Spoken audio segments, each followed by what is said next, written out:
everyone. It's Natalie. Welcome to the podcast today. I'm so glad that you are here.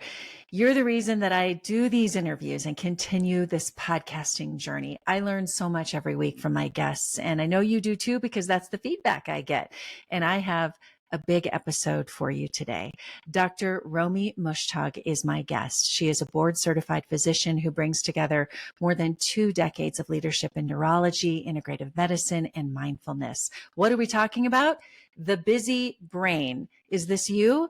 Because it most certainly is me. Dr. Romie discusses her journey from being a successful doctor to experiencing burnout. I relate to that too, and we're going to talk about it. She also talks about how she found a different approach to brain and mental health. She introduces the concept of the busy brain and explains the impact of chronic stress on the brain and the body. We're going to get into chronic stress, how it can cause physical disease and neuroinflammation in the brain. We're going to talk about ADHD, and yes, the ADHD that often some of us get later in life. Also, ruminating anxiety. And is this you? Insomnia, people who just can't sleep, and how this relates to a busy brain.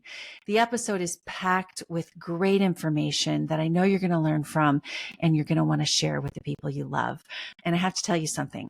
I realized after recording this that my brain is very busy, so busy, in fact, that I forgot to turn on my mic. So you're going to hear me just fine. It's just not going to be the high quality of audio that you hear like right now. So forgive the quality of my audio. Dr. Romie, on the other hand, sounds fantastic, and that's what's important. So get ready to learn today. Thank you again for being here. Let's get to the interview with Dr. Romie Mushtag.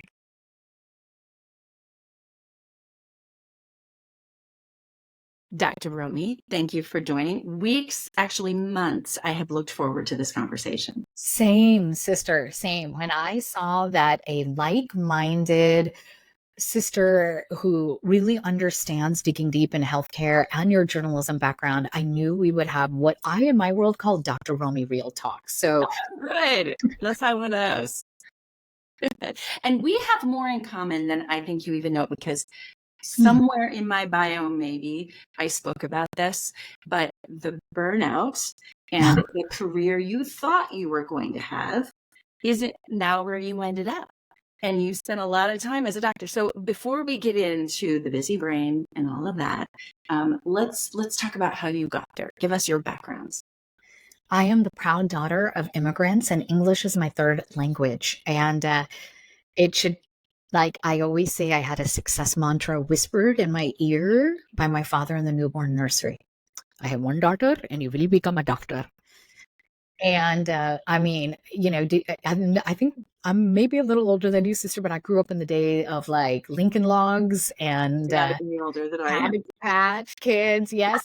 But my favorite toy as a baby and child was my neon Fisher Price stethoscope. And I knew, and back then in a small town in Illinois, girls weren't tracked into science, technology, engineering, math, and medicine. Like, no. And there was a community of my mom and my aunties that people read about in the book that held on to this vision. And I enjoyed every minute of it and became, you know, a doctor, entered neurology at a time where less than 5% of the brain doctors in America were women. I had arrived.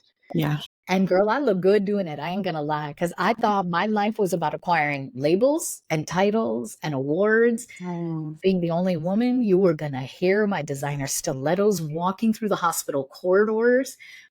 I was not only a doctor seeing patients, but a researcher doing very well in my field, loving it, mission-driven life. Except, like, you weren't allowed to say it in those days, Natalie, and I'm guessing you had the similar career as a successful journalist. Like, I was struggling. We didn't have the word mental health crisis or burnout back in those days. I literally thought somebody had an on and off switch to my brain. Like, what's going on? And I know firsthand that chronic stress can cause physical disease and chronic stress can kill you. It almost killed me, and I should have known better. I'm a brain doctor. And I was only in my young 30s when I ended up in life-saving surgery, laying there in the hospital bed going, nothing I've learned in medical school is going to help me now. I don't know what to do. Fast forward from 2010 to 2024 when we're recording this podcast. And I will honestly say I am here to open my heart in this conversation with you because you and I have traveled through our mess so somebody won't need to deal with theirs. It's so true. So what happened? 2010, you changed course. I did the same thing. Yeah. And people thought, and I'm sure you got this maybe from your friends and your family, what are you doing? Oh God, yeah. You Yes. worked so hard. You made it. Yes. I thought first, we jump one hamster wheel to another. Yeah. So Yeah. I don't know if you switched Yeah. television stations and media organizations. I went from academic medicine to community hospital. And then I was in learning global healing traditions, traveling the world, what I thought was healing myself. But somewhere along the way, I realized like, oh my God, there's a different way to approach brain and mental health. This is not just about me, but about people I can serve. It sounds like a clean talking point to you, but really, I want people to know from the time I was sick in 2010, recovering from surgery, and people hear it in my TED talk, learning about mindfulness and Ayurveda and yoga at a time there weren't meditation apps in this country or yoga studios or Lululemon. To the time that I really figured out I was going to leave traditional medicine, that was probably about 3-4 years. And you were right. I thought I was crazy. You read in the book, people, my aunties are like, I know you're a brain doctor, but you've lost your mind. You left the hospital job, 6-figure income, to become, what is it? An entrepreneur? I don't even know what that is. Hi. And probably that internal negative voice that was being mirrored in my external world that I'm crazy, I've lost my mind, held me back. But when you're on a life purpose and a mission that's given to you from above, like the universe will open a door. I probably just made a lot of operational financial mistakes along the way, but here we are today. Yeah. Okay, so let's get into the brain then. We experienced, as so many people do, different levels of burnout. And I know you have quantified that in different levels of that in your book. But explain what that looks like. I didn't know that's what I was going through. I had a similar vision. You talk about the stilettos and wanting to be this doctor, that all of these things. I'm like, I can do it all. I can be a mom of 3 and get up at 2 in the morning and do a 5-hour morning show, do the research, do the stories, make dinner, have a beautiful house. I can have this perfect life. And I couldn't figure out why I couldn't do it and why I felt like crap all the time. And I couldn't figure out. I thought I could do it. I wanted to do it. I saw it. I had the vision board, all of that, until my body shut down as well. We can only do so much. We can, yeah. So let's talk about the brain. What happens, and what has your research and now your book? What happens in the brain when we see? Yeah. I think too many of us in search of a perfect life of what we honestly wanted, that I want to honor it. Like, you honestly wanted this life as a successful mom, homemaker, journalist. I wanted this life as a successful professor, doctor, researcher. And yet we are pushing ourselves to the edge of burnout, living in chronic stress. And then we look for a TikTok tip that says, what is one thing you can do right now to rewire your brain and move forward with the day? And that's not how it works. Right. That these stress management techniques that were out there in the pre-pandemic world no longer apply. We're at something in the brain, psychologically, spiritually, physically, that I call our mental capacity, where psychological capacity, we can't handle anything more. And all systems are on go. And it's why I see in the workplace as a chief wellness officer, or as we were researching this book, somebody looks like a high performer, like you and I, like a salesperson, and their end of month sales report is due, and they blow a gasket and scream and say they hate their boss and they quit their job. And you're like, what happened? They were our star sales performer. We're all at that mental capacity. Chronic stress is really dangerous. It actually creates a pattern of neuroinflammation. Can I get geeker girl brain science with you? Oh my gosh, Natalie, I'm so excited. This is why I love talking to a health reporter and someone with your background. So we know inflammation has existed in the brain, known as neuroinflammation. I knew that back when I went to medical school. That's what causes the changes that cause MS in the brain or Alzheimer's. But in the last 8 years, scientists have uncovered that just living under chronic stress alone, not having the genes for Parkinson's or MS or Alzheimer's, just the stress alone will cause a pattern of neuroinflammation in the brain. It elevates something known as your interleukin 1 and other free radicals that specifically damages your airport traffic control of the brain, known as your hypothalamus, that controls your circadian rhythm. So I call it the airport traffic control tower of the brain because I live in Orlando, Florida. So Orlando, Florida's airport is connected to most major cities in America. People come for theme parks and many um, countries around the world. If there's a thunderstorm here and we have to shut down the airport traffic control tower, no flights can take off or land. But it's not just an Orlando problem.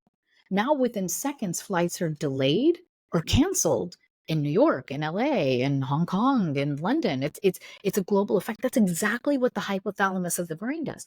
It is connected to the rest of your brain. So all of a sudden, chronic stress and something tips it over the edge, your cognition, your mood is off, but it's also connected to every other system in your body: digestion, hormones, your joints, your immune system.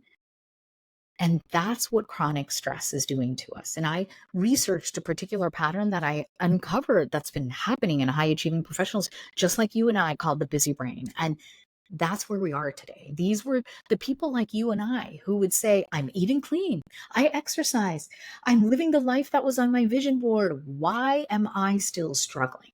Yeah. Okay, this is for Seeking Health. Are you looking for ways to stay energized, healthy, and help your family stay healthy? I've started taking supplements from Seeking Health, and it has changed the game for me. I no longer worry that my family is getting enough of the vitamins we need, and I know the quality of what we're taking is top-notch. I take an immunity support supplement, magnesium, and several others, including electrolytes, to stay hydrated. So many people ask me about these supplements that I've made it really easy for you to find right on my website, natalietysdal.com/favorites. Also, bonus, I have a coupon code to help you save 10% on your order. You will find that coupon code on the website as well. Go to natalietysdal.com/favorites, click on Seeking Health. I may earn a small commission if you purchase there, but that's just to help my small business grow, the website and the podcast, to keep this news and good interviews coming your way. Again, natalietysdal.com/favorites and click on Seeking Health. Yeah.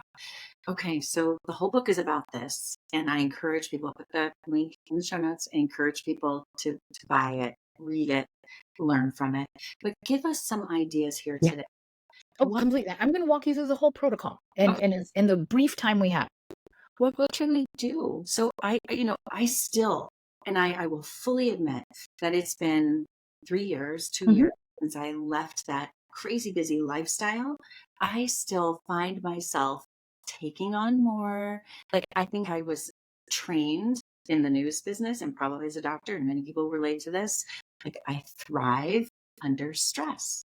I do Mm, better. My performance is better when I stress. I don't know mm. why. When I have too much time, this, I'll just get to that tomorrow. But when I've got a deadline, oh boy, I have amazing results. So So that's the acute stress, right? And we've trained our ways to procrastinate or perfectionism, whatever it is that, and the human nature is, I need a deadline.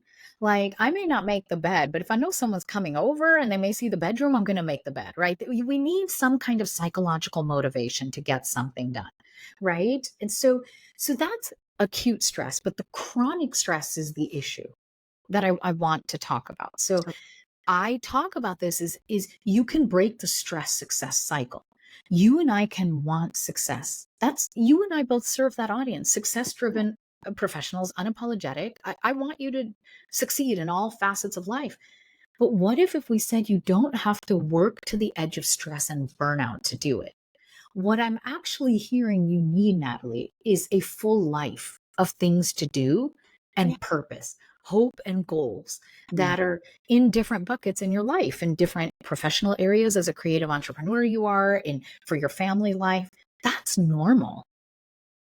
So I want to normalize that. And so for people who say, I don't want to be bored. I don't want to not have goals. And that's what I'm hearing you say. It's Mhm. not Yeah. having a busy brain to have goals. No, you don't have to have a busy brain. So let's talk about what a busy brain is. Right. You can have goals and achieve them without stress or a busy brain and say, look, I'm productive and I have time management techniques. So I know I need to prep for this interview for you today because it was on my calendar. That is technically a deadline, right? I can't put it off till next week, and I wasn't going to handle it 3 weeks ago when I had other things going on, right? When we heal a busy brain, we're productive, and I don't have negative emotions Mm. with all the interviews I'm doing today and the difficult meetings that I've had to have today. That's the difference. I want to delineate that. I proudly have a full schedule. Could I give you an example of what that means? My Yes. team members, Natalie, will joke with you, but they're kind of serious. I actually don't have one job. I have 4 jobs. I'm a chief wellness officer at Great Wolf Resorts for over 12,000 employees. So I work in the C-suite. 2, I'm a keynote speaker, which is a big part of our revenue and our business. 3, I'm out selling the book and the products and promotions and everything that go on with it. And 4, my philanthropy work. I sit on the national board of directors for the Girl Scouts USA, which is a part-time job Yes. that you're unpaid for, right? You have a schedule exactly like that too, don't you? And That we're not even talking about our personal lives right now. listening to you say that, I'm like, that's how do you handle all of that without having an overloaded busy brain? So busy brain, let's define it, is not about what's in my schedule. Busy brain is, do you have these 3 symptoms from chronic stress? Adult onset ADHD, ruminating anxiety, and insomnia, difficulty falling and staying asleep. So the routine goes like this. Okay, I'm going to quickly listen to Natalie's podcast while I'm going to get a latte, a venti latte. And I'm going to tell Romie and Natalie it was a latte, but really it's 4 energy drinks just to get to lunch. Excessive amounts of caffeine. And when that fails, I went to the doctor and I got Adderall or Vyvanse for performance. But I'm low key anxious all day long. So I keep eating or I keep taking the caffeine. And then I want to go home and I'm going to stand on self-care and do the 8-step protocol Romie and Natalie talked about tonight. But I need a glass of wine or 4 to take the edge off.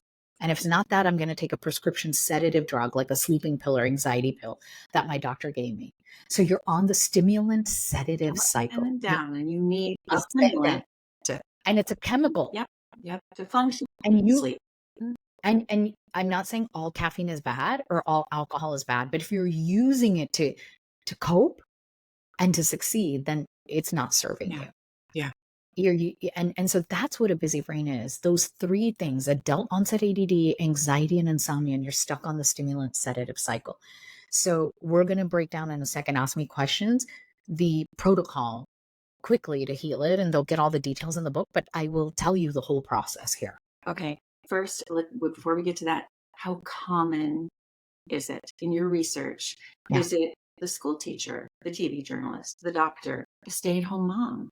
Like, is it across the board? And I'm not just Yes. talking about women. Every industry, every adult in a post-pandemic world, 17,000 people took the busy brain test, which is for free. We'll put it in your show notes on my website and social media.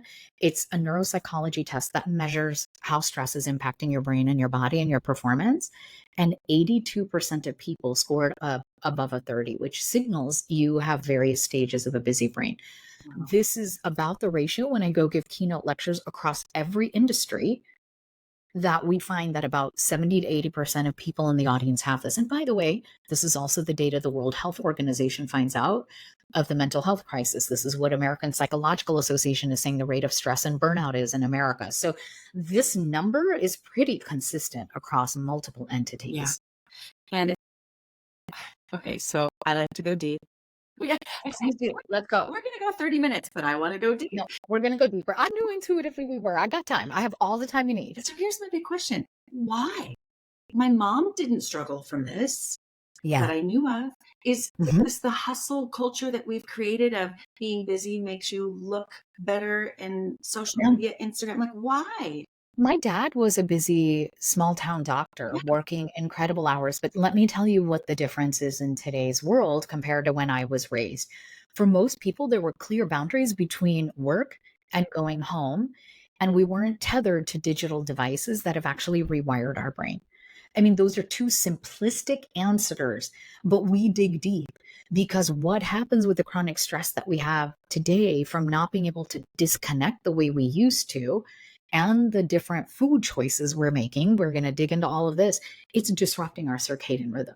Yeah. And for most people, those problems weren't there before. Yeah. Absolutely. And so that's a simplistic answer. But yes, it's a disruption of our circadian rhythm, that airport traffic control tower. And then the kind of, we sacrifice sleep. Most of us successful professionals. I mean, you said you used to get up at 2 a.m. I'll say at least that was a regular time to get up for you, right? For me, being a neurologist and taking care of epilepsy patients, I never knew when I was going to be woken up to go to the emergency room or handle an emergency over the phone, but it was nightly at different hours of the night, right? And so most people don't have a job like being a TV journalist or a doctor, but they're up all through the night, binge watching, getting on TikTok, a notification from the phone wakes them up. Yeah. And my guess is, from a medical standpoint, when we think and so many of us do it, we're winding down by looking at devices or just kind of zoning out, that we're actually firing things in our brain that are not allowing us to sleep. It's something like this, Natalie, is every time I touch the phone here, just to turn on the screen, to look at a text message, to tap like on a social media post, I'm hitting the dopamine reward center in my brain. That's like a hit of crack or cocaine, or like you're gambling. So then I think, oh, I feel good. I'm going to watch another TikTok and get another hit. Oh no, I need to put it down. And then you go through withdrawal and you go through the valley. So then you pick it up again. And it doesn't have to be social media or text messages. It could be work email. Highly driven professionals like you and I were like, let me just knock out 3 more emails and I'll feel good to go to bed. So that's one thing, that dopamine peak and valley that we're doing. The second problem is all light from digital devices, a smart TV, a laptop. Remember the things that weren't there? I mean, I grew up with that massive tube TV. You remember that thing, Yeah. We didn't have the blue lights that we do from multiple devices day and a night. It goes into the back of our eye, goes back to the airport traffic control tower and elevates stress hormone levels. So even if you're watching a movie that's making you laugh or feel good and full of hope, you're still elevating those stress hormone levels late at night, right before bedtime. And it's saying, girl, Romie, Natalie, wake up your brain and start stressing and obsessing again. And you're just going to panic over Romie. You were on with Natalie and you didn't put enough oil in your hair and you got Florida frizz going on for this amazing interview you've been waiting for weeks. And that will hijack my sleep tonight. Yes. Okay. I hope you're enjoying this interview as much as I am. It was so good, in fact, that I wanted to split it into 2 parts so we could process, think, start working on these things. So next week, my second part of the interview with Dr. Romie Muschamp, and we're going to get into how you can start helping yourself and her protocol for calming your busy brain. You don't want to miss it. Thanks again for being here. See you next week.